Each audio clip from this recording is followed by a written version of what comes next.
Bom, pessoal, novamente é um prazer estar junto com vocês para algumas reflexões sobre a obra A Gênese, nesse capítulo 14 que traz tantas informações diversificadas e importantes para todos nós. Hoje nós vamos falar, dentre outros assuntos, do desdobramento, que é muito importante o entendimento disso, e dos sonhos, que em parte é consequência de desdobramentos, tá bem? Então nós estamos no item 22, e o subtítulo desse capítulo é Explicação de alguns fatos considerados como sobrenaturais, vista dupla ou psíquica, sonambulismo, sonhos. Está aí um ponto importante para a gente reforçar sobre essa coisa de que a vida espiritual é parte da natureza. Mundo espiritual não é sobrenatural. Sempre que vocês conversarem com alguém sobre espiritualidade, tentem transferir esse conceito, que o mundo espiritual é parte da natureza, é criação de Deus, que o espírito não é algo como fumacinha, que o mundo espiritual é concreto, é essa matéria que nós já vimos em outro estado, em outra dimensão, não é a matéria da tabela periódica. Matéria essa da tabela periódica que compõe a nossa Terra, o nosso Sol, todas as estrelas, os planetas. E a ciência já afirma que essa matéria é só 4% da matéria que compõe o universo. Existe toda uma matéria que preenche o espaço entre os mundos, entre as estrelas, chamada de matéria escura, e tem uma parcela também da tal da energia escura. Então, o mundo espiritual ele é formado de matéria que não é palpável, que nós não conseguimos perceber com os nossos olhos, da mesma maneira que não percebemos o ar, nem com os nossos instrumentos, mas ela existe e a ciência já reconhece. Então, o mundo espiritual é algo concreto. Da mesma maneira, o corpo espiritual, ou perispírito, alguns chamam de corpo astral, também é feito de matéria, uma outra matéria. O espírito, que é uma chama, um clarão, uma inteligência, sempre se reveste de matéria. Ele está sempre vestindo alguma roupa, né? Eu sempre dou esse exemplo da roupa mais leve, que é o nosso corpo espiritual, e às vezes por cima coloca uma roupa mais pesada, que é o nosso corpo físico. Então nós vivemos entre a esfera física e a espiritual. Quando voltamos para a espiritual, tiramos essa roupa grosseira e voltamos com a roupa que nós já tínhamos, que é essa roupa leve, que é o corpo espiritual. Quando um espírito se transfere de um mundo para outro, já vimos isso também, ele se reveste da matéria desse outro mundo. E isso se dá de forma instantânea. Ou seja, a matéria que reveste o espírito, ela está sempre se modificando, está sempre se alterando. Na nossa existência na Terra, o corpo espiritual está entranhado com o corpo físico, os dois coexistem. Quando nós entorpecemos nossos sentidos, relaxamos, às vezes algumas pessoas até em estado de prece, mas todos nós, dormindo, nós nos emancipamos a nossa alma, ou seja, ao desdobramento, à viagem astral. O corpo espiritual se descola do corpo físico e fica ligado por um cordão de energia, que é o cordão de prata. Esse processo de desdobramento todo mundo tem, sem exceção. Quando nós dormimos, nós nos desdobramos. Tá bem? Deixa eu ler o item 22 e vamos ver a informação que a espiritualidade nos traz através de Kardec. O perispírito é o traço de união entre a vida corporal e a vida espiritual. É por ele que o espírito encarnado está em contínua relação com os espíritos. É por ele, enfim, que se realizam no homem fenômenos especiais, que não têm sua causa originária na matéria tangível e que, por esta razão, parecem sobrenaturais. Tudo que está fora da matéria, algum fenômeno que aconteça, a gente considera como algo sobrenatural, né? Mas não é. E é nas propriedades e na irradiação do fluido perispiritual que se deve procurar a causa da vista dupla, ou vista espiritual. Aqui também se pode chamar vista psíquica. Muitas pessoas são dela dotadas, frequentemente sem o saber, assim como da vista sonambúlica. O perispírito é o órgão sensitivo do espírito. É por seu intermédio que o espírito encarnado tem a percepção das coisas espirituais, que escapam aos sentidos carnais. Pelos órgãos do corpo, a vista, o ouvido e as diversas sensações são localizadas e limitadas à percepção das coisas materiais. Pelo sentido espiritual ou psíquico, elas são generalizadas. O espírito vê, ouve e sente por todo o seu ser, o que está na esfera da irradiação de seu fluido perispiritual. Então aqui está se falando da irradiação do corpo perispiritual. Alguns têm o perispírito um pouco mais expandido. Normalmente isso tem a ver também com elevação espiritual. Um Jesus, nós já falamos sobre isso, a aura de Jesus abarca o quê? Será que abarca todo o planeta? A nossa de alguns centímetros. Lembram disso? A de um Chico Xavier de 20, 30 metros. Então, existem certos fenômenos em que o ser percebe algo não com a vista do corpo físico, mas com a vista espiritual. Essa vista psíquica ou vista espiritual é que proporciona alguns fenômenos. A dupla vista é isso.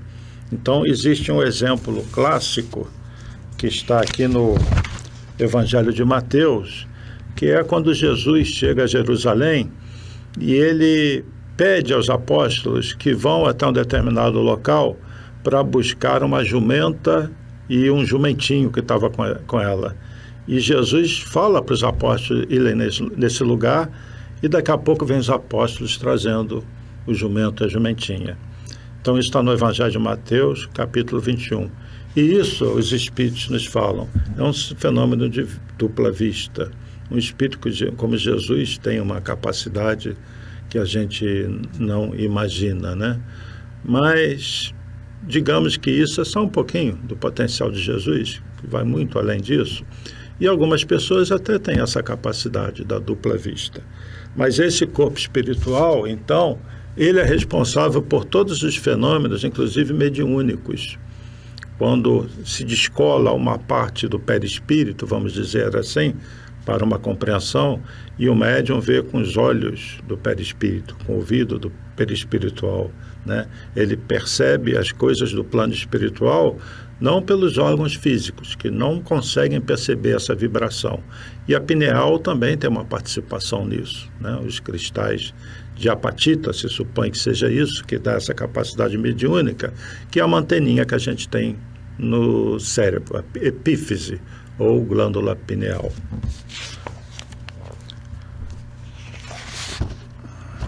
Vou para o item 23.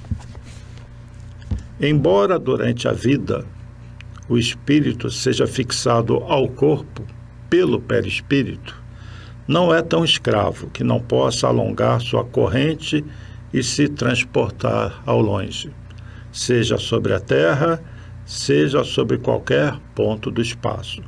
O espírito está preso ao corpo contra a sua vontade, pois que sua vida normal é a liberdade, ao passo que a vida corporal é a do servidor preso à gleba. Em todos esses fenômenos de quase morte, que hoje a medicina documenta em vários países, existem pesquisas, é quase que unanimidade. Aquela pessoa que passou pelo fenômeno de quase morte e esteve do lado de lá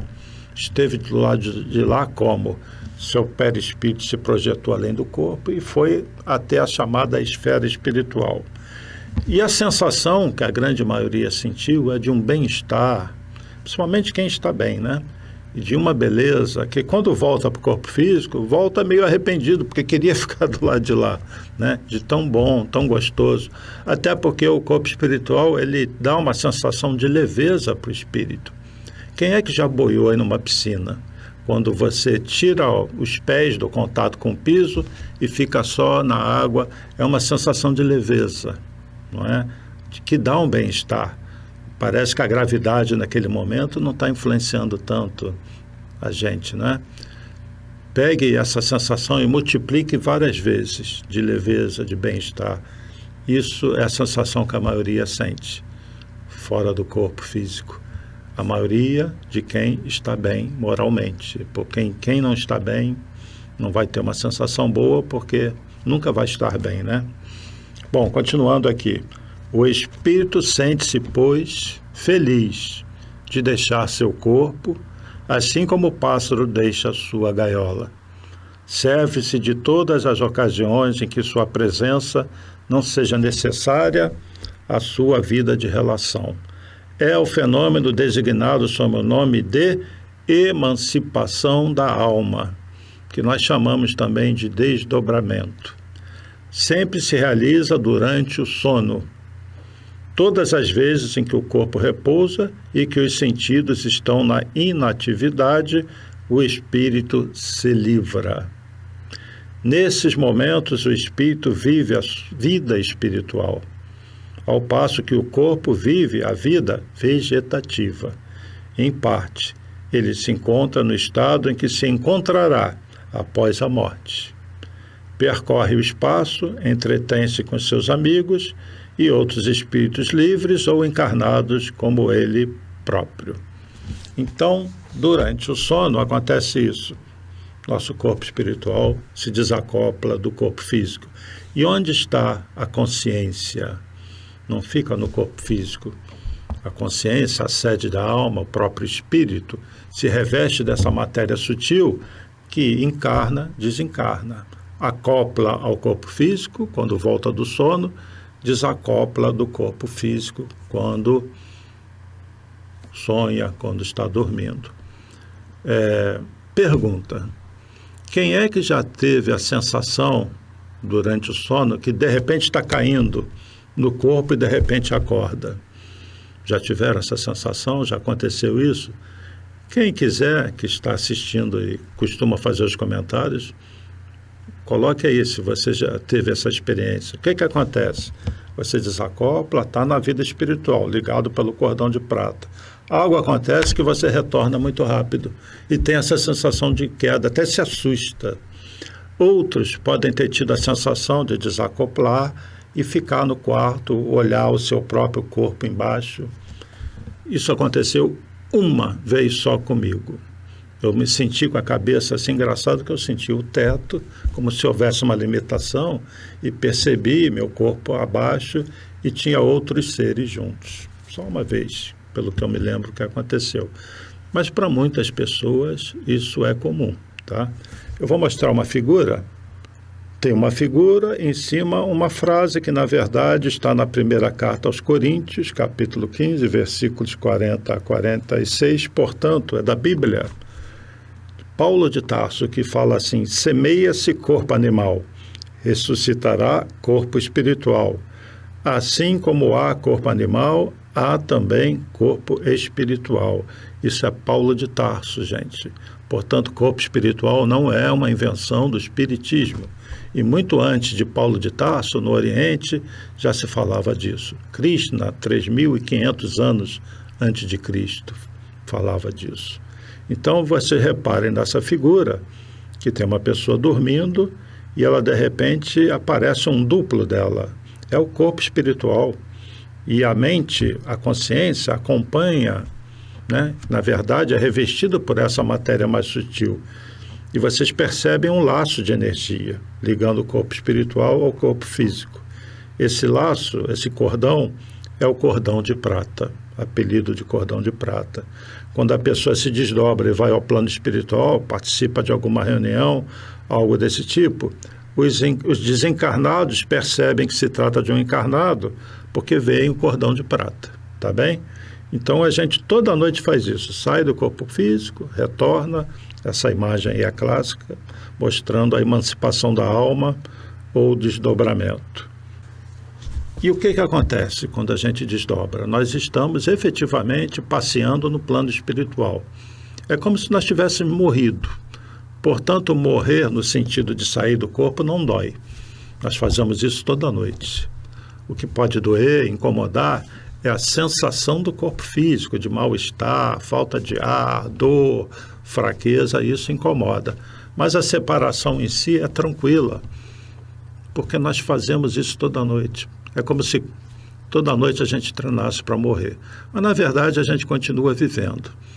E, nesse momento, a gente vive a vida espiritual. Eu vou repetir uma das coisas que eu muito repito aqui. Digamos que uma pessoa durma 8 horas por dia, 1/3 do dia, que seria o recomendável, né? E que ela viva 90 anos do lado de cá. Na verdade, desses 90 anos, a pessoa só esteve desperta durante 60, porque durante 30 anos ela esteve no lado de lá, no lado espiritual. Interessante isso, né? Ou seja, mesmo encarnados, nós vivemos uma parcela razoável de tempo na esfera espiritual. Enquanto isso, nosso corpo vai recuperando a energia, que é uma energia mais densa, pesada. Então, o corpo precisa descansar. O próprio cérebro físico precisa descansar. Mas o espírito, fora do corpo, ele não cansa, né? Então, esse fenômeno acontece com todo mundo, tá? Quando a gente retorna do plano espiritual, isso é muito variável de pessoa para pessoa. Alguns têm fragmentos da lembrança dessa passagem pelo outro lado, outros lembram mais, e existem aqueles que têm uma imagem viva do que aconteceu, em cores, technicolor, e que descrevem com detalhes tudo o que aconteceu e vêm com a sensação claríssima de que estiveram em tal lugar, né? Esses são os desdobramentos mais lúcidos. A maior parte das pessoas não lembra muito bem.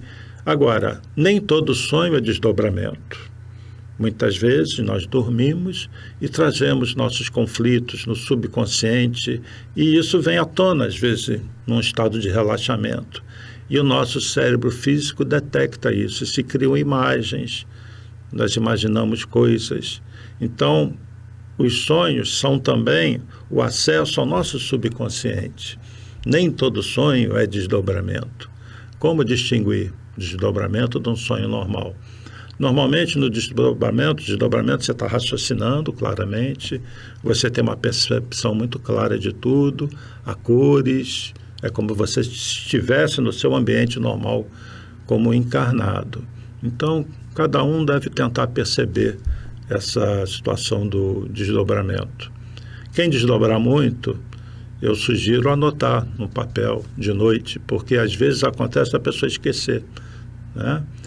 Eu, por exemplo, eu não me lembro, não me recordo, é difícil eu me recordar de sonhos, né? As pessoas às vezes falam, me vêm trabalhando por aí, mas eu não tenho essa recordação. Isso varia de pessoa para pessoa. Então, o sonho é, muitas vezes, o reflexo daquilo que nós trazemos na nossa mente, não necessariamente um desdobramento, tá bem? Eu queria passar um vídeo para vocês, escapou aqui. São 2 vídeos que eu vou passar, tá? Um mais curtinho, de 4 minutos e 10 segundos, sobre desdobramento espiritual. Tem várias informações aí. Assistam o vídeo e a gente volta já já, sobre desdobramento.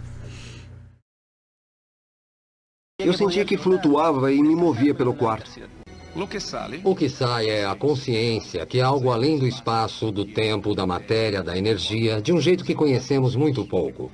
Novas evidências são descobertas e casos extraordinários são submetidos a testes exaustivos para esclarecer enigmas antigos da humanidade.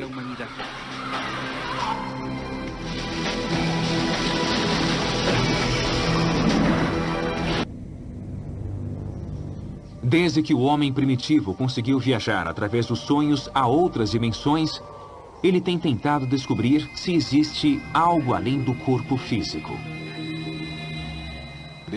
As culturas mais antigas falam dos corpos sutis do ser humano. O corpo astral que chamamos de psicossoma, o corpo etéreo que chamamos corpo energético e assim por diante.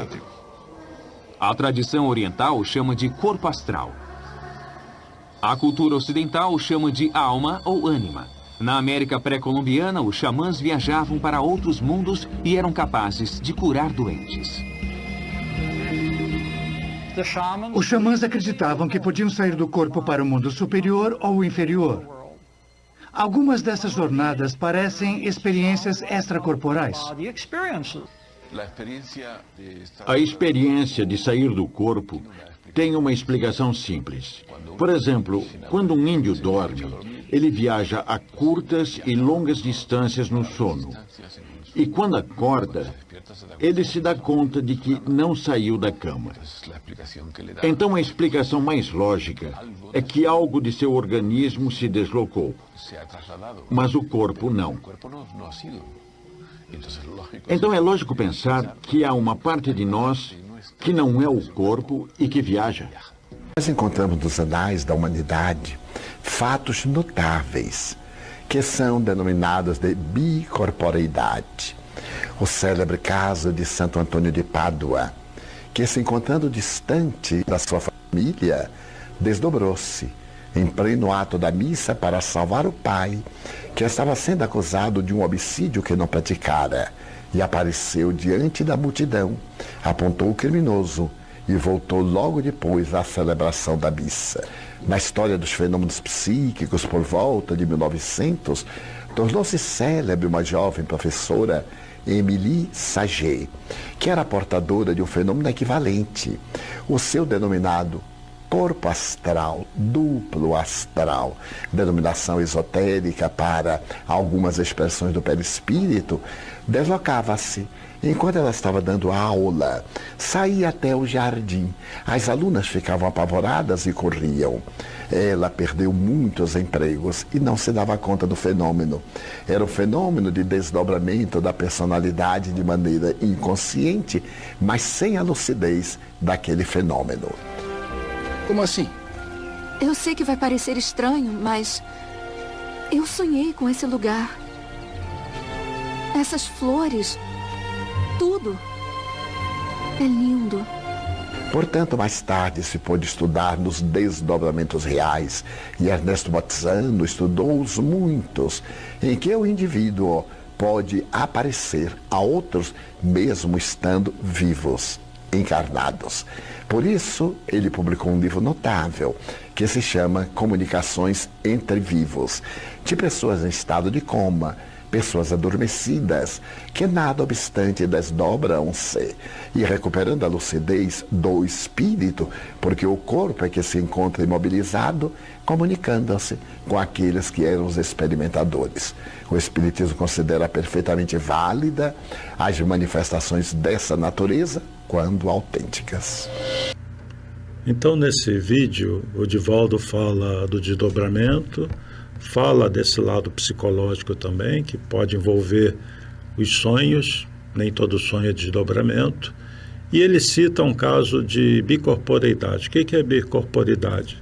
É uma coisa raríssima, mas a pessoa desdobra com seu corpo espiritual e ela, em um canto qualquer, ela materializa o seu corpo espiritual.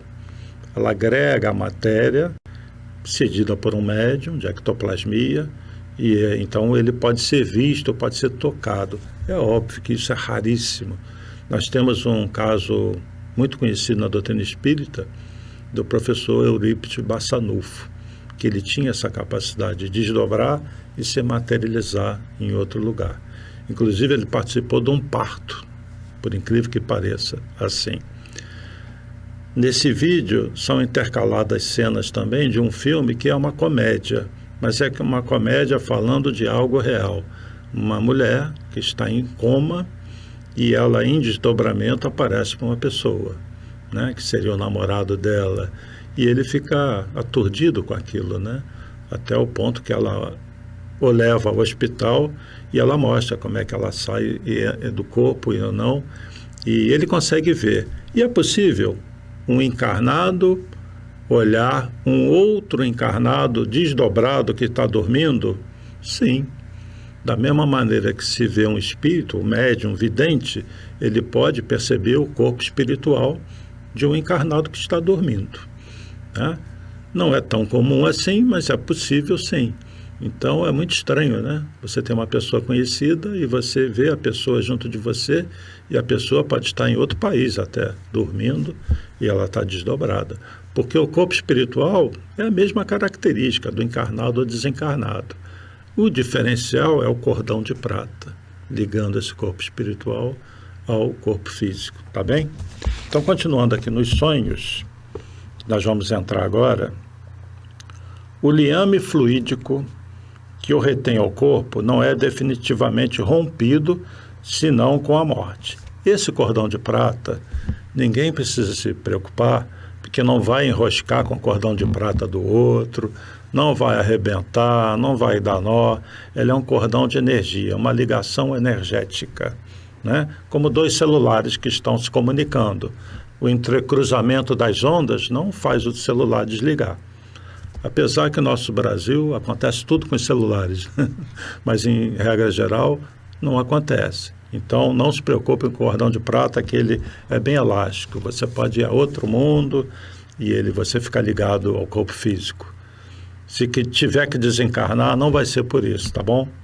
Então, ele só se rompe em definitivo pela morte do corpo físico. A separação completa não se realiza senão pela extinção absoluta da atividade do princípio vital. Enquanto o corpo vive, o espírito, embora possa estar a alguma distância, ali é instantaneamente trazido de volta, desde que sua presença seja necessária. É nessa situação que às vezes a gente sente aquela sensação do corpo caindo, de estar caindo no corpo, né? Volta muito rápido. Então retoma o curso de sua vida de relação. Algumas vezes, ao acordar, conserva de suas peregrinações uma lembrança, uma imagem mais ou menos exata, o que constitui o sonho. Em todo caso, traz intuições que lhe sugerem ideias e pensamentos novos e justificam o provérbio: a noite é boa conselheira. Quantas vezes nós estamos com um problema, não sabemos como solucionar e vamos dormir. E no dia seguinte acordamos, como a gente costuma dizer, de cuca fresca, né? E vem aquela ideia, a solução do problema. Se faz uma luz. Isso é relativamente comum. É que do lado de lá nós recebemos alguma informação. Além do cérebro descansar, o que também acontece do ponto de vista físico, biológico, também acontece do espírito receber alguma ajuda, alguma orientação. E ele vem com a ideia, vem com a inspiração, tá? Assim se explicam igualmente certos fenômenos característicos do sonambulismo natural e magnético, da catalepsia, da letargia, do êxtase, etc., e que nada mais são senão manifestações da vida espiritual. Agora, imaginem só, antigamente, eu digo muito antigamente, uma população cheia de superstições, ignorantes, a medicina num estágio muito primário ainda. Imagina a situação da pessoa com catalepsia, que se desdobrava e o corpo físico ficava como morto. E existem situações que os batimentos cardíacos, né, por uma condição específica do cataléptico, param, cessam, mas o corpo não morre. E a pessoa é dada como morta, é enterrada. Aí o perispírito volta. Meu Deus, não é bom nem pensar, né? O tamanho do medo e do sofrimento. Em alguns casos específicos acontece. Lei de causa e efeito, algo que o espírito fez, muito certamente, né? Não aconteceria a troco de nada. Eu vou passar outro vídeo para vocês, o Divaldo Franco, é um vídeo um pouquinho mais longo, é 8 minutos, onde ele fala do sono e do sonho do ponto de vista também da psicologia, né? Dessa coisa que eu falei de que muitas vezes acessamos o nosso subconsciente, tá? Então assistam o vídeo, Divaldo Franco, 8 minutinhos falando sobre os sonhos e voltamos já para concluir.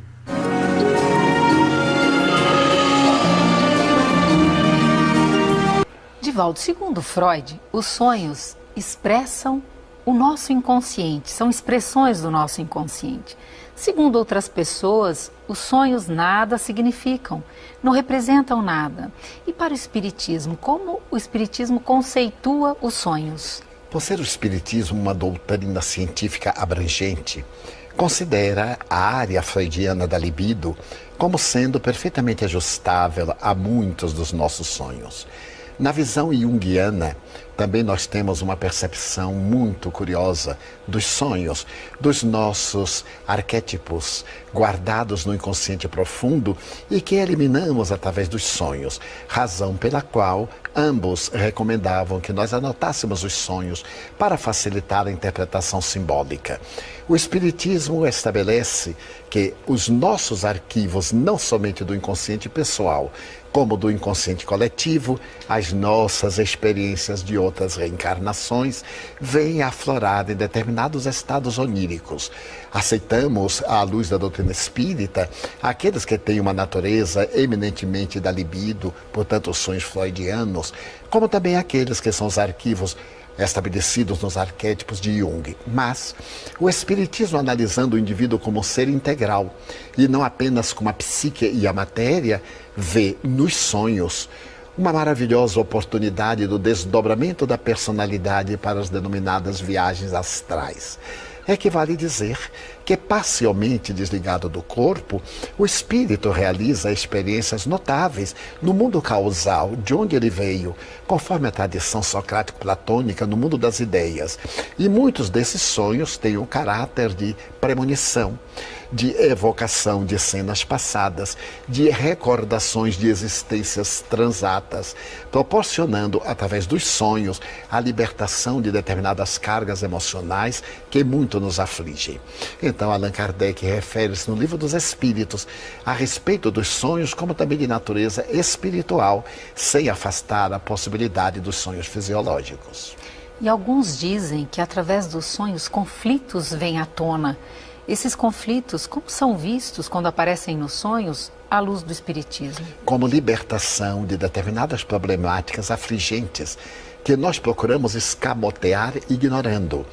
Seria aquilo que Jung denominou como os conflitos da sombra.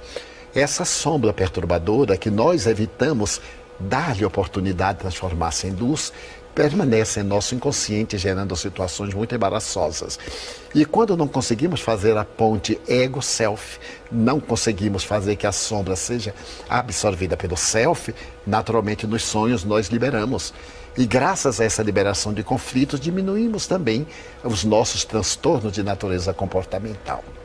Algumas pessoas sonham com entes queridos que já morreram, que já desencarnaram e se perturbam muito com isso. O que você tem a dizer a essas pessoas? Muitas vezes, após o choque traumático da morte de um ser querido, o inconsciente arquiva imagens muito perturbadoras. E naqueles estados posteriores à morte, essas imagens vêm, através do sonho, atormentar-nos, dando a impressão que as pessoas estão sofrendo muito, que estão perseguindo, apresentando-se de uma maneira deturpada, porque são as imagens entorpecidas no inconsciente que se apresentam conflitivamente. No entanto, a experiência tem demonstrado que, na maioria das vezes, são encontros com seres queridos. E isto é muito confortador, porque enseja a oportunidade de o indivíduo ter certeza de que a vida continua. Eu tenho uma experiência muito curiosa a esse respeito. Faz muitos anos desencarnou um amigo muito querido que frequentava a nossa casa. E a família começou a perguntar-me como estará. E eu dizia, no momento eu não tenho ideia, porque esperamos aquele período de transição. 8 ou 10 dias depois, o espírito Joana de Ângeles disse-me, nesta noite, nós iremos levá-lo para que acompanhe o despertar do nosso querido irmão. No entanto, vou pedir-lhe para que mantenha muito silêncio. Eu confesso que fiquei um tanto confliteado. Será que eu seria tão barulhento que mesmo o estado de desdobramento iria causar perturbação? Mais tarde eu entendi. Às 11 horas da noite eu me deitei e ela me aplicou passes longitudinais. Não poderia explicar como aconteceu o fenômeno, porém vi-me fora do corpo, parcialmente ao seu lado. E de imediato, também sei que eu tenho uma noção lúcida de como fui transportado, vi-me numa região favorecida por uma luminosidade que não tinha um astro que irradiasse a claridade. E à distância eu via uma como construção pentagonal de uma matéria transparente, que do lado de fora me permitia ver o que se passava lá dentro. Era uma clínica de repouso dos recém-desencarnados. A benfeitora levou-me, adentramos-nos, e depois de atravessar vários corredores, subitamente eu vi o meu amigo amparado pela sua genitora, ela sentada e ele no seu regaço. Então eu tive uma emoção muito grande, e quando eu tive essa emoção, ele pareceu tremer. E Joana Dias me disse: silêncio mental. Era necessidade de não emitir ondas perturbadoras. Mas nós nos adentramos no que chamaríamos a habitação, e nesse momento ele despertou, como alguém que desperta de um letargo comum ou de um pós-cirúrgico. Um tanto aturdido, ele foi identificando e súbito viu o rosto da mãe e disse: mamãe, você aqui, eu estou sonhando com você. Ela disse: não, meu filho, você já veio para casa. Então eu morri? Não, meu filho. Você se transferiu do corpo para a vida espiritual, ninguém morre. Você lembre, você era espírita. Ele chorou muito, fez perguntas a respeito da família que ela esclareceu com infinito carinho. Então ele passeou os olhos em volta do quarto e viu-me com o espírito Joana de Ângeles. Surpreso, ele perguntou-me: Divaldo, você também já morreu? Eu disse: ainda não. Era tão real e em Technicolor. Então ele disse: vim trazido pela benfeitora para levar notícias suas aos familiares. No dia seguinte, ao despertar, eu estava perfeitamente lúcido do acontecimento. Telefonei à família, dei as boas notícias. Então isso ocorre a miúde com todas as pessoas, em maior ou menor grau.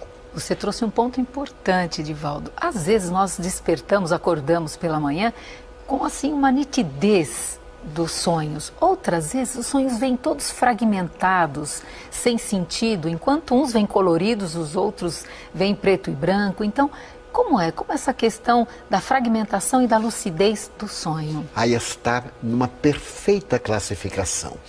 O sonho fragmentário são os arquétipos conflitivos da sombra. São as inquietações não digeridas do cotidiano. Aquele sonho pesado são os sonhos da libido sob outros aspectos. E aquele sonho Technicolor é o encontro real. Pela minha experiência, eu cheguei mesmo a dizer aos amigos: quando sonhamos em preto e branco, são clichês do nosso inconsciente. Quando sonhamos com as coisas, meu Deus, a grama era tão verde, eu consigo descrever a indumentária. Foi um encontro real e o espírito traz de volta e imprime na memória atual a lembrança desses encontros espirituais. Então, pessoal, muito bom ouvir o Divaldo Franco, né, com seus esclarecimentos. Portanto, o sono e o desdobramento tem várias características e várias explicações para as nossas recordações. Conforme eu disse antes, nem tudo é desdobramento. Cabe a cada um distinguir uma coisa ou outra, pelas dicas que ele deu e pela própria vivência, no sentido de que o desdobramento é muito claro, fica muito evidente que você está em desdobramento.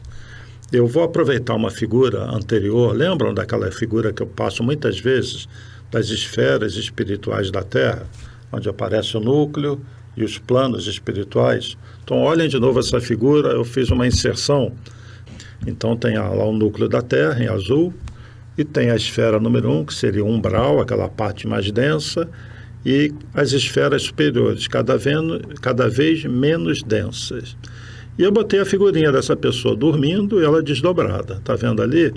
Acontece muito isso. Quando você desdobra, em que plano espiritual você vai? Para qual plano? Você pode ir para um plano com o qual você tem afinidade, espíritos que estão lá, o seu perispírito já está um pouco mais vibrante. Você pode estar no umbral e quando volta tem pesadelos terríveis, mas calma. Às vezes você vai no umbral em trabalho, tá bem? Acompanhado por outros espíritos. Nem tudo significa algo ruim. E aí é que está, a nossa percepção do sono, quando a gente volta, pode ser um pouco confusa. Mas acontece isso no desdobramento. Você passeia por essas esferas espirituais. E algumas pessoas podem, eventualmente, ir a outro orbe, viu? Então, essa questão do sono, do desdobramento, requer mais estudos, não só de nossa parte, mas da própria ciência, né? nas experiências de quase morte, conforme eu relatei. Isso é analisado, é estudado, é muito interessante, como já há várias conclusões de cunho científico de que é uma realidade essa coisa do desdobramento. Rapidamente aqui no item 26, a vista espiritual dá, pois, percepções especiais, que não tendo por sede os órgãos materiais, funcionam sob condições inteiramente diferentes de todas as demais da vida corporal. Autoexplicativo, né? 27. A vista espiritual é necessariamente incompleta e imperfeita nos espíritos encarnados e, por conseguinte, sujeita a aberrações. Tendo sua sede na própria alma, o estado desta deve influir sobre as percepções que ela proporciona. Em parte é o que o Divaldo falou. Quer dizer, quando nós sonhamos, tem muito do nosso psiquismo ali também, em muitos casos. E se a pessoa está muito desequilibrada emocionalmente, depressão, pode ser que o sonho seja uma grande confusão, né? E não tenha nada de desdobramento, nem foi no umbral, os pesadelos nem sempre são umbral, às vezes é o nosso subconsciente mesmo. E na 28, para consolidar esse assunto, os sonhos propriamente ditos apresentam as três naturezas das visões acima descritas. As duas primeiras, que pertencem aos sonhos proféticos, pressentimentos e advertências. No terceiro, isto é, nas criações fluídicas do pensamento, que se pode encontrar a causa de certas imagens fantásticas que nada tem de real em relação à vida material, mas que tem para o espírito uma realidade às vezes tão nítida que o corpo sofre o contragolpe. E se tem visto os cabelos embranquecerem, será que são os meus? Embranquecerem sob a impressão de um sonho. Essas criações podem ser provocadas pelas crenças exaltadas, por recordações retrospectivas, pelos gestos, os desejos, as paixões, o temor, os remorsos, pelas preocupações habituais, pelas necessidades do corpo ou por um embaraço nas funções do organismo, enfim, por outros espíritos com objetivo benfazejo ou malfazejo, segundo sua natureza. Então, o sonho, repetindo o que nós dissemos, pode refletir uma passagem pelo plano espiritual, um desdobramento, pode refletir memórias que nós temos no subconsciente, vai refletir o nosso estado emocional. Tem muita variedade, tá? Mas a parte relativa ao desdobramento, sempre acontece o desdobramento. A nossa lembrança disso é que pode variar. Porém, todo mundo desdobra, sem sombra de dúvida, durante o sono. Tá bem? Nós estamos falando aqui das percepções que ficam no cérebro físico, que nós conseguimos acessar com relação a esse estado em que nós estávamos quando estávamos dormindo. Se a nossa lembrança é algo do nosso psiquismo, se a nossa lembrança é a passagem pelo plano espiritual, que sempre temos, uma coisa ou outra depende de uma análise, tá bem? Mas o nosso tempo se encerrou por hoje. Pode ser que a gente continue abordando esse assunto. Coloquem aí suas dúvidas, é um assunto que todo mundo gosta, né? Aí nos próprios comentários ou pelo e-mail contato@map.org.br, assunto a Gênese. Eu vou ter muito prazer em responder. Agradeço muito pela atenção de vocês todos. Tenham bons sonhos, né? Sonhem coisas boas, que Jesus ilumine a todos. Paz e bem, paz e luz, paz, muita paz.